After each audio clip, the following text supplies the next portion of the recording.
kaseera kano tutwala okwebaza bamemba mwenna n'abantu development group era nga boolaba wano be bamu ku bamemba ab'ekibiina anti baŋŋambye era nga tubadde tubawulira nange mbadde mbawulira kati nfunye omukisa nze ndi muganda munkubireko mu ngalo kale so bano be bamu ku bamemba abagaggawala development group era nga wano we basanga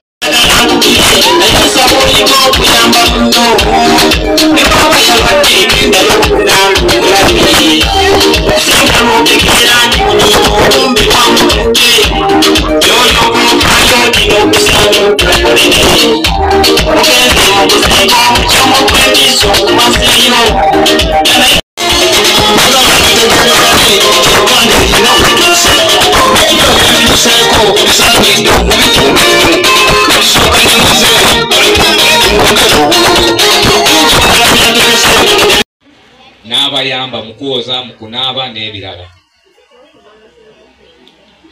Bamembazi bano basobodde okubeera nga oba tusobodde okubeera nga tukwatira wamu era tulinawo ebitabo byaffe counter tibakomye ku liquid soap yekka naye era balina kati mbadde sana bano mubagulize ku promotion sabuni wa 14 maze okumulangirira sabuni w'omuti wa 10 wa 14 ow'edduuka banya ogenda oyo sengwe fazibu omwana n'amala wiiki namba taso Treasurer Gaggawala Development Group ekibiina kino erinnya lyakyo kyasalibwawo ne kituumibwa erinnya eryo eriyitibwa Gaggawala Development Group.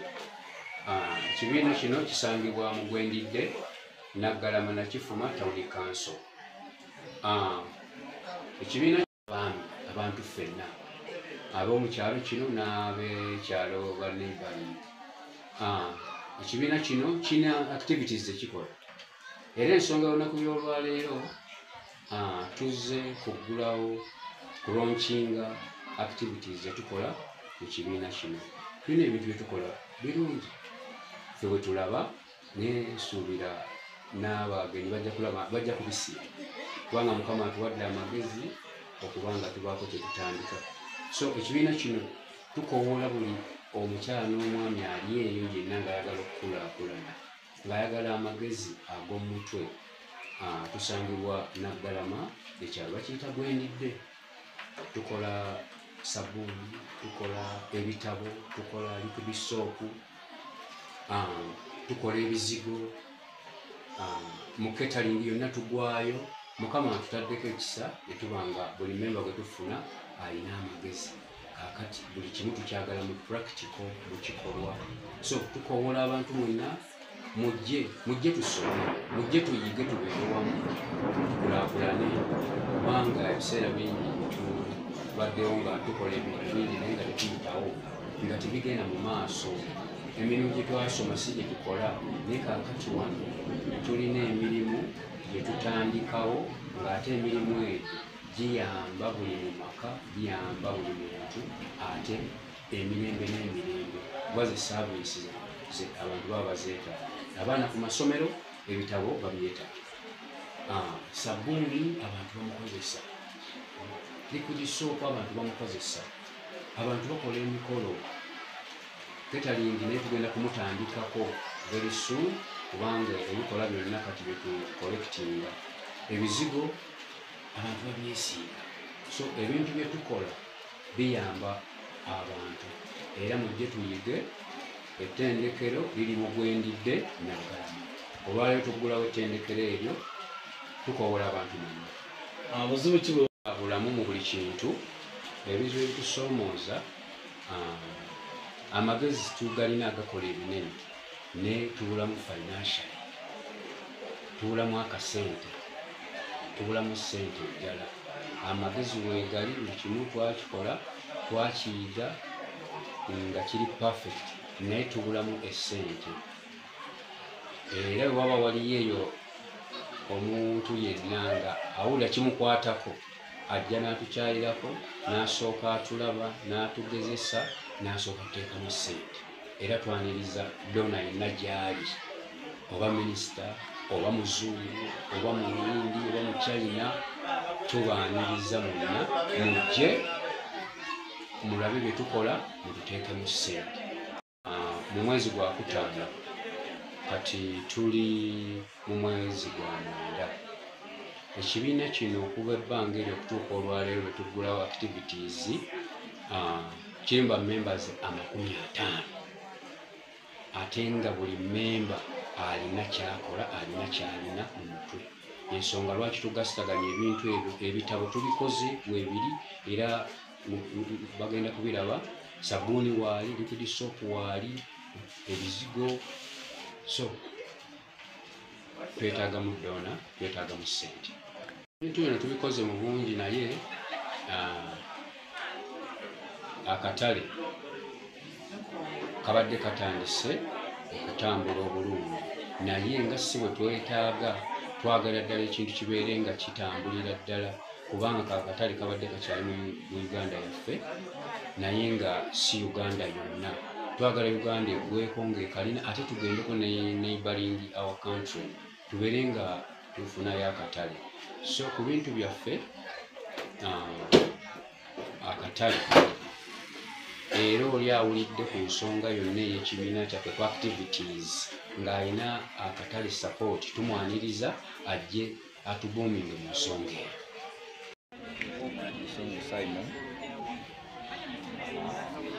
Nga nkolanga oba nga nze general secretary w'ekibiina kye bayita Gatola Development Group ekisambye wano mu Gwendidde. Twavaayo n'ekigengo ekyokubeera nti tuyambagana mu bizibu ne tufoomingawo ekibiina kino nga mu bizibu bye tuyambagana twasooka n'omulamu gw'okubeera nti twagala kwekulankulanya mu mbeera y'okubeera nti twekulankulanya nga twejja mu bwavu. So ne tutandikawo ka saving nga saving oyo twatandika nga si mungi nnyo nga memba alina okutandika n'20,000 4 5 manya 6 8 okugenda mu maaso nga tuyambagana mu bizibu nga banafe nti munafe afiiriddwa nga tusitukira wamu netugenda netukola ki netumuyamba netumusonderako. Mu kufiirwa memba oyo aweebwa siringisi 50,000 then ekirala netwongerako netugenda netumuziikirako. Titukoma mu kufiirwa kwokka naye ate tulinawo emikola emirala nga gyemusanyu okugeza nti memba alina okwanjula naye tumusonderako, memba alina graduation naye tumusonderako, memba alina kale n'okwongereza ku birala weebiti. Then omulala gw'okubeera nti tuli mu kifo kino nga bamemba nti twagenda netutunuulira netugamba nti tulina kufunayo ate ekintu ekitugatta nti ekituwongerako ng'ogyeko saving yekka naye ate tufune ekintu ekirala ekituwongerako. Kati netutandikawo okubeera nga tutandika okukolawo group activities ebintu by'okwekulaakulanya nga bya mikono. Omwo muli tukola liquid soap, tukola liquid bars, tukola counter books ebitabo.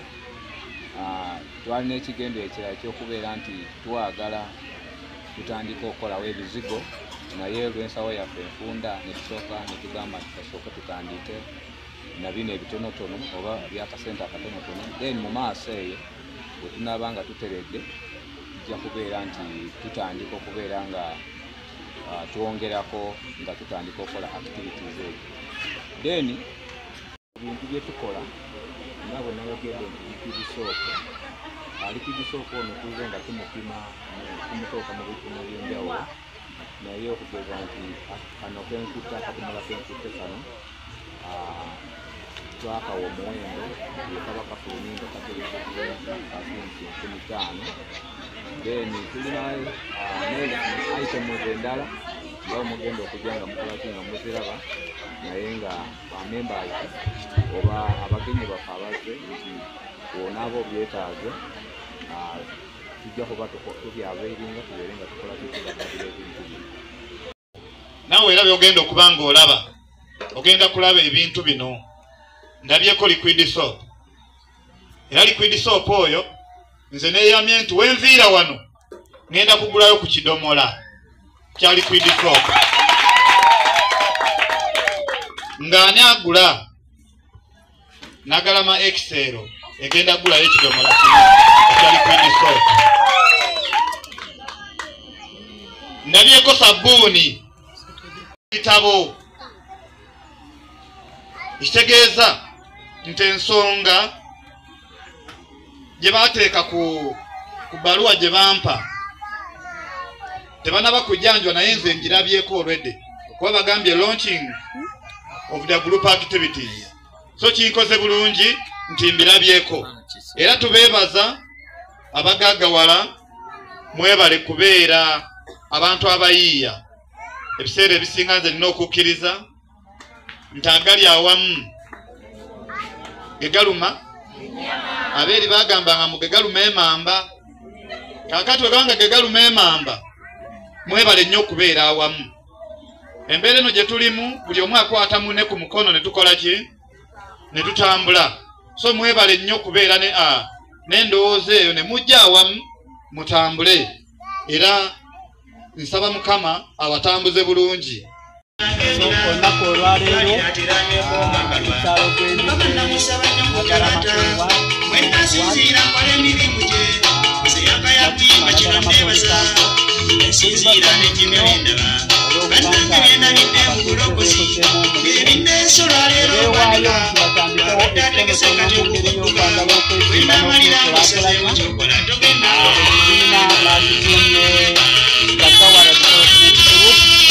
agenga nkuzenga omutuuze n'enkuteso nnyo n'ensobola okubanga nsanyuse nnyo era nsanyukidde ddala. Njagala kwebaza abateeseteesa abakoze ekintu kino. Nkimanyi si byangu naye basobodde okubanga bakozeeko kye basobodde.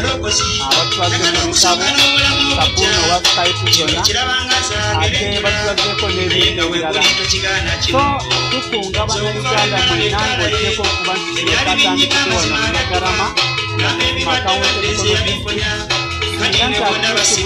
tulinayo ekibiina ekisobola okuba nga tukolayo ekintu nga kino ku kyalo biretireko ne tubeerako n'ekibiina ekyokwezimba ekikunga abantu bonna especially abavubuka.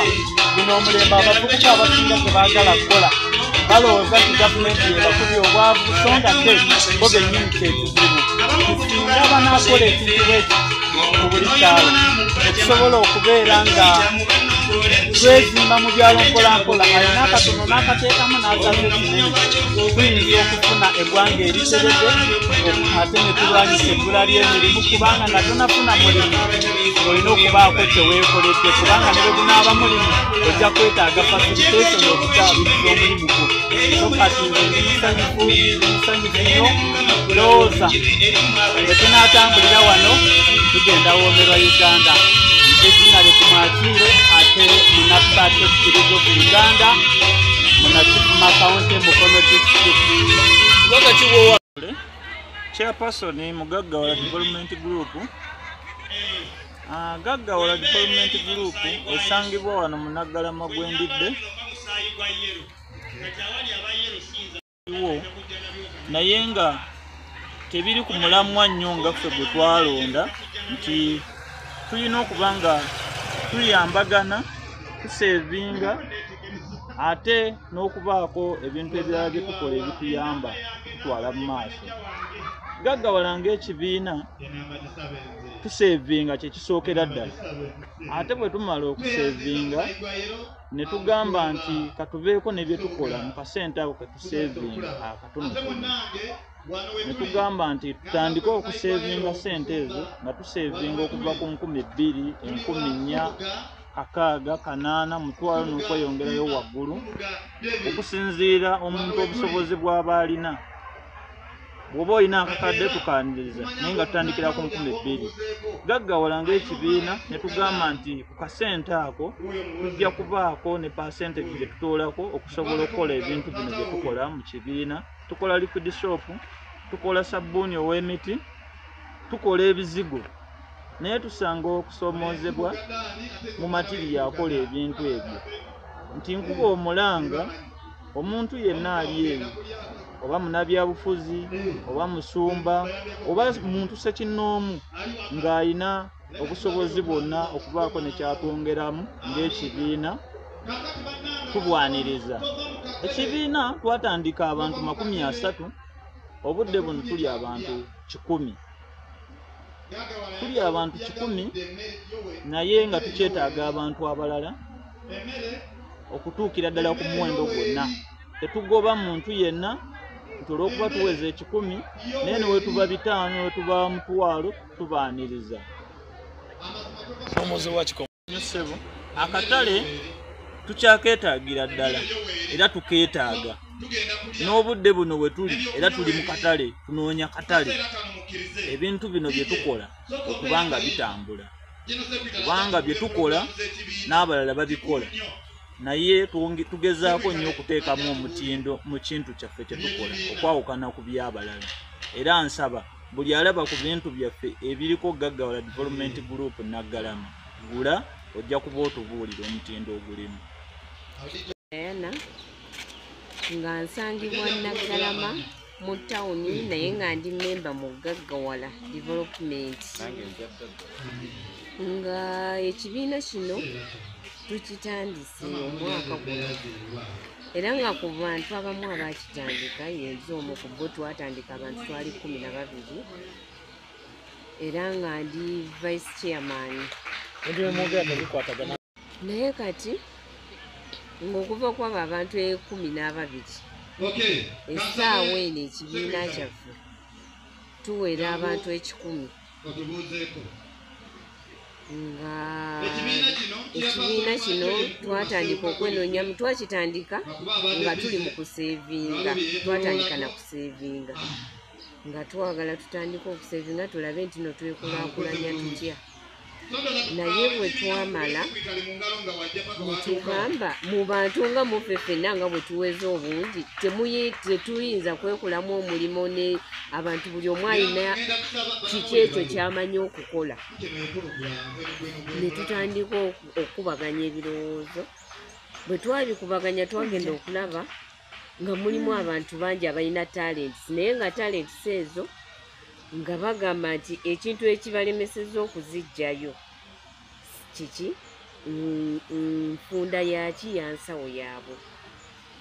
Kati ne tugamba nti ekintu kino tukolere wamu nga group tutandike okukola ebintu nga ffe kennyini abalina ideas nti oba omanyi sabbuuni leeta that idea to your friends babe nga bagimanyi musobole okukola ki bannammwe abatakimanyi basobole okukiyiga. Kati nga nze nali mmanyi nga mmanyi okukola kekisi, mmanyi okukola dadizi, biki bagiya, nange nendeta idea eyange bwe twagigira nayo ne tubitandika era ffe bwe tubeera ne patizi zaffe gyeffe abeekolera ebintu byaffe tetukyakola nti yes akantu ako akatono akasente koba osobola okuŋŋanya 100-200-5 nti tusobola okubikuŋŋanya ne tukolamu ekintu ekisobola okukola ki okutukulaakulanya awamu nti kwegamba ekibiina kino kuba kitusitudde ge mazima. Kati bw'oba oyagala ekintu tekyetaagisa nnyo nti nate weetaaga nti n'ogenda onoonya omuntu oyo tubyekolera kati ebintu. Development Group ng'ekibiina kino kitandise omwaka guno era nga twalina omulamu ogw'okuseevinga kuba twagenda okutunuuliramu mu kitundu kino nga temulimu puroguramu eyo, nga temulimu puroguramu, temulimu association yonna oba ekibiina kyonna abantu mwe bakuŋŋaanyibwa deni ne bakola ki ne baseevinga. So twatandikaawo bwe twakuwa omulanga abantu ne bakola ki ne bajja ne batwegattako. So abantu ne tutandika okubanga tukola ki tusevinga. Kakati mu kusevinga twatandika n'omulamwa mutono nnyo sente ze twali tusazeewo era twasalawo sente ntugamba nti ku muntu ansoba ku muntu oyo anaasobola okubeera nga oba okwanguyira okubeera nga asevinga twateekawo siringisi 2,000 nti nikese memba oniwanaaba alemereddwa naye tagenda kulemera 10 meka 2,000. So bamemba ne bakkiriza oba ne bagula ekirowoozo ne batukola ki ne batwegattako. So tuzenga tusevinga mu kusevinga okwo twagenda okulaba nga akasente kaffe kagenda kakola ki kawera ne tugamba nedda kana akasente tikasobola kuterekebwa muntu kubanga munange enaku zino abasinga obungi abaagala ebikoze ki ebiwedde bye batakoleredde. Kati ne tusalawo ne tugamba okusookera ddala katusooke tuwandiise ekibiina kyaffe. So twasobola okuwandiisa ekibiina kyaffe era ekibiina kyaffe kiri registered era batumanyi. Bwe twamala okuregisteringa ekibiina twafuna account, twagulawo account mu banka era ne tulonda abakulembeze abakulira account eyo era nga mu bakulembeze abo abakulira account eyo gye bali wano. Saashira nti akasente koona kaba kakuŋŋaanyiziddwa oba bamembers kaba basevinze akasente ako katwalibwa muki mu banka. So esente tizikyasula wa muntu, sente zisula muki mu banka.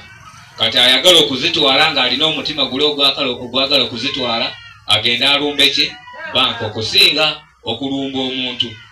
So tusevinga nga sente zaffe bwe tumala okusevinga tuziteeka muki mu banka. Mu kusevinga okwo olunaku olwo tutuula buli lunaku lwa kusatu. Bwe tutuulira wano ne tusevinga, bwe tumala okusevinga sente ne zikola ki ne zitwalibwayo muki mu banka. Ng'ogyeko ky'okusevinga mulimu n'ebirala bye tugamba kale omuntu tosobola kumuyambira mu kusevinga kuba sente z'okusevinga abeera nga akoze ki ateresezize. Naye nga gurupu abantu oba tugenda kubanga tuyambagana tutya nya nze ati simanyi nji olw'olunaku luno kubanga tulutegekedde ebbanga ddene naye ate kendabye kyapasoni munange amaanyi ne ganziramu. Kyamukisa mulungi nti ate benkulembera ate bayimusa mulungi n'okusinga nze. bakwagala banjagala. Amin. Nekisanja ekiddako mbu naye ate nze nvuganyizibwa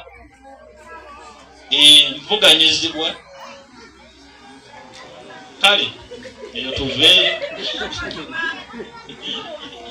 tusanyusa okubalaba abanyabo ne basebo abatuuze mwena ab'okukyalo kuno tubasanyukidde. Eno gye bayita Gaggawala Development Group ebisinga obungi babyogedde naye tusinze kwagala mulabe ku bye tukola. Abamu babeereyo ne bagamba abo bamalirawo budde. Tetumala budde nga tuli wano tuba tukola. Ate n'omwami ali wano nga gwali mu kibiina muno mu Gaggawala Development Group. Omukyala bw'oddayo ewaka mumatize nti obadde oli mu kkola eno. amumatize nti ono obadde oli mu kkola kati olwaleero agenda kulaba nti by'omugamba bulijjo nti obadde oli mu kkola agenda kubirabako wano olwaleero. Ate n'omukyala ng'oli wano mu Gaggawala Development Group bw'oddayo omwami mugambe nti mu kibiina eno oba olina by'oli mu kkola. Bye bino bye tugenda obalagako olwaleero banyawo ne bassebo. Bye tukola babyogeddeko, sekretary abyogedde. Olw'okulokola obudde saagala kugenda nga mmenya kimu ku kimu naye nga tukola sabbuuni ebitabo n'ebizigo tusuubira okubitandika mu maaso awo olw'amatiriya abikola nti wabbeeyi sekretary abyogeddeko bungi abyogeddeko naye nga nsinga kubeebaza abatuwadde obudde olunaku olwaleero ne mubeerawo ate tukyayaniriza bammemba abalala mu kibiina tukyabaaniriza mu bungi n'abagenyi baffe tusanyusa okubalaba nja kusaba MC olw'enteekateeka n'obudde otutwale ku kiddako wenyimiridde mu biti bibiri nkiikiridde kansala LC3 William Kigundu mwenna gwe mumanyi ate era mu kiti ekyange nga woman councillor LC3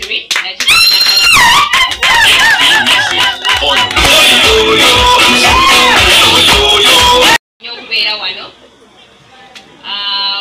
omukolo guno nali gwaŋŋambibwako naye lwakuba tubaddewo ne program ne mukulu William ne mugamba yakiika eri nze nja kumukiikirira ano kuba nze ndi waka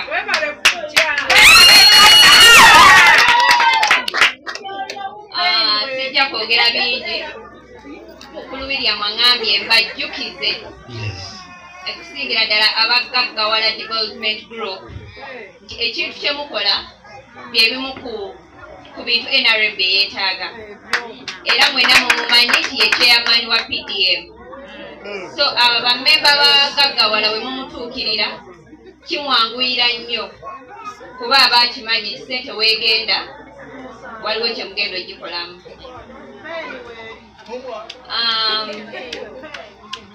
bwe nva ku mukulu Kigundu ku sayidi eyange nze ndi musanyufu nnyo nti mbadde simanya nti waliwo group ku kyalo nze kwendi ekola ebintu ebiti naye ndi musanyufu nnyo ku sayidi y'abakyala era nga bwe ndi mu maaso gammwe olw'okwagala okubaweereza we muliba muntaddemu obwesigwa nti abakyala nga ffe tuyinayo akaffe kugombolola nti bwe tugenda n'ebibiina nga bino gaggawala n'ebibiina ebirala ebinaaba bikoleddwa era bw'oba oli eri ng'okiika oba olina ekizampo gy'owa n'abakulu ku ggwe gye basobola olabirako ne babawa oba ne bayamba mu bibiina bino okutalwawo nnyo nze njagendayo n'akadomola ninayo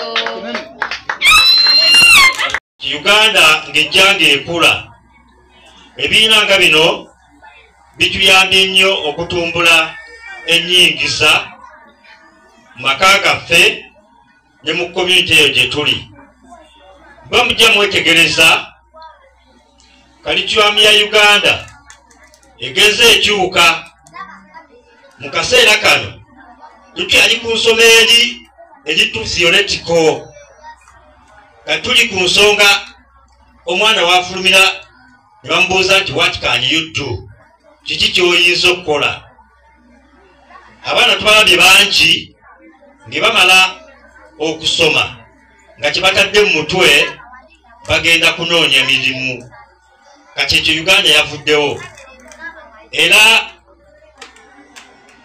minisita atwala ebyenjigiriza mu Uganda gye buvuddeko awo abadde agaana okuleeta ekiteeso kibasinya 6 yandibadde evaawo ng'ekigendererwa kyo mu ki twagala nnyo okutumbula ebyemikono n'okutumbula enjigiriza eteeka abaana mu nkola eyosobola okwetandikirawo omulimu mu kifo ky'okuba nga tutendeka ba job seekers oba banoonyi b'emirimu n'olwekyo ndaba gaggawala development group wano egwenjidde mu kitundu kyaffe kino ekyanakimanaga Matawuni Council nga gwe mulama gwetandise njabira ddala omumuli okusookera ddala okutumbula ebyennyingiza okukkaanya ne Prime Minister kyeyayogerako ekyokutumbula ebyemikono mu baana baffe ne mu bitundu byaffe Gaggawala Development Group mwebale nnyo mwebalire ddala njagala okubategeeza mikwano gyange gye buvuddeko ssentebe waffe abantu abasinga obungi bakimanyi gavumenti ezasooka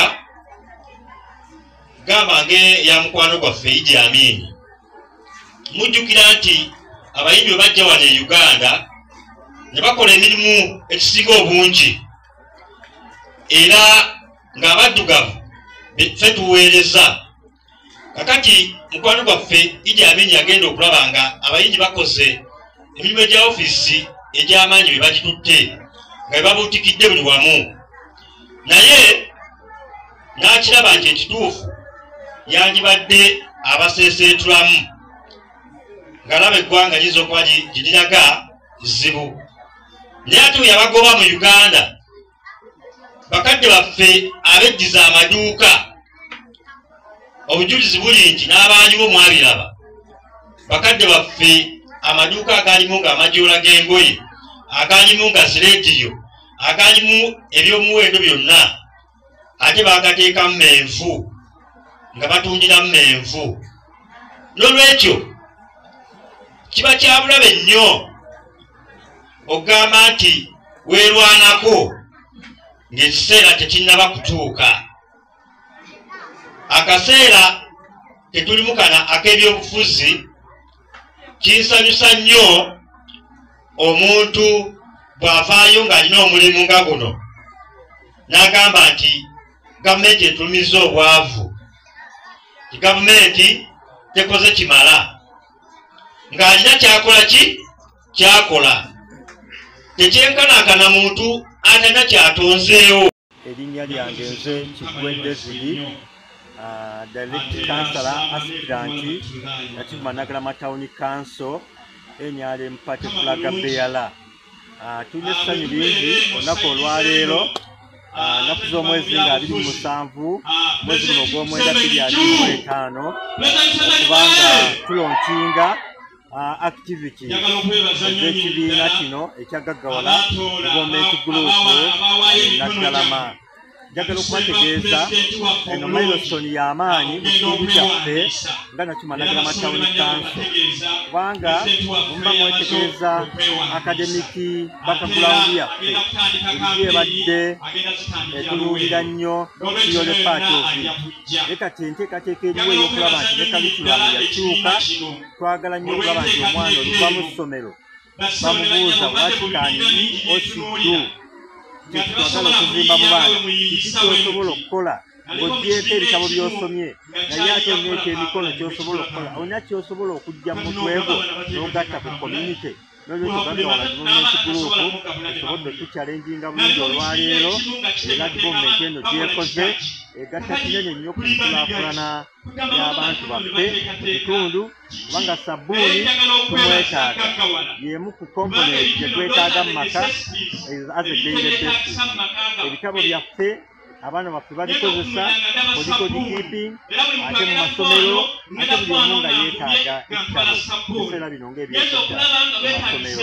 Bwe tugamba ku nteekateeka eyali Kujisoopu, ebitundu bingi bikozesa Kujisoopu.